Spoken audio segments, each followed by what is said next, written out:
আসন্ন এডিসি নির্বাচনকে সামনে রেখে জনজাতি এলাকায় উন্নয়নের বার্তা পৌঁছে দিতে বিজেপি দলের 29 দফা ইস্তেহার প্রকাশ করলেন মুখ্যমন্ত্রী মানিক সাহা। এই ইস্তেহার প্রকাশ অনুষ্ঠানে উপস্থিত ছিলেন বিজেপি প্রদেশ সভাপতি রাজীব ভট্টাচার্য, মন্ত্রী বিকাশ দেববর্মা, শান্তনা চাকমা সহ দলের অন্যান্য শীর্ষ নেতৃত্ব। প্রকাশিত ইস্তেহারে জনজাতি এলাকার সার্বিক উন্নয়নকে বিশেষ গুরুত্ব দেওয়া হয়েছে। এর মধ্যে রয়েছে পরিকাঠামোর উন্নতি, শিক্ষা ও স্বাস্থ্য পরিষেবার সম্প্রসারণ, কর্মসংস্থানের সুযোগ বৃদ্ধি এবং স্বনির্ভরতা গড়ে তোলার বিভিন্ন পরিকল্পনা। মুখ্যমন্ত্রী জানান, এই 29টি প্রতিশ্রুতি বাস্তবায়নের মাধ্যমে টিটিএডিসি এলাকায় উন্নয়নের নতুন দিগন্ত উন্মোচিত হবে। এদিন উপস্থিত নেতৃবৃন্দ দাবি করেন, মানুষের আস্থা ও সমর্থন নিয়েই আগামী দিনে এই ইস্তেহার বাস্তবায়নে তারা বদ্ধপরিকর। ব্যুরো রিপোর্ট, নিউজ তৎকাল 24। জম্বু হিলে সেখানে জল পৌঁছে গেছে ইনোভেটিভ আইডিয়ার মাধ্যমে। মাননীয় প্রধানমন্ত্রীজি দেখুন কত খবর রাখেন এবং মন কি বাত অনুষ্ঠানগুলি সেটা করেছেন।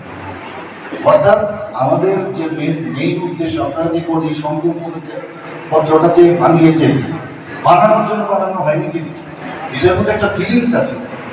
প্রতিটা যে আমাদের পয়েন্ট সবটার মধ্যে একটা কানেক্ট করা, জনজাতিদের জন্য সত্যিকারের অর্থে আমরা করতে চাই, এটা করার জন্য করা।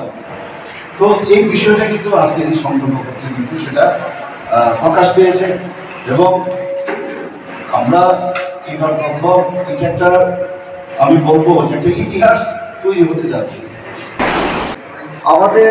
আপনারা জানেন যে আমাদের অনেক বিসিতে সেরকম আমাদের পঞ্চায়েত অফিসও তার সেরকমভাবে এখনো ডেভেলপ হয়নি।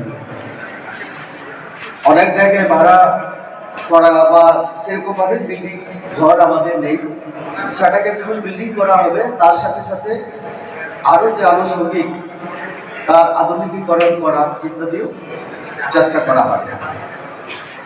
7 নম্বর, under the Pradhan Mantri Bandhan Yojana, system for production, collecting and packaging and marketing of forest produce will be standard for improving tribal livelihood.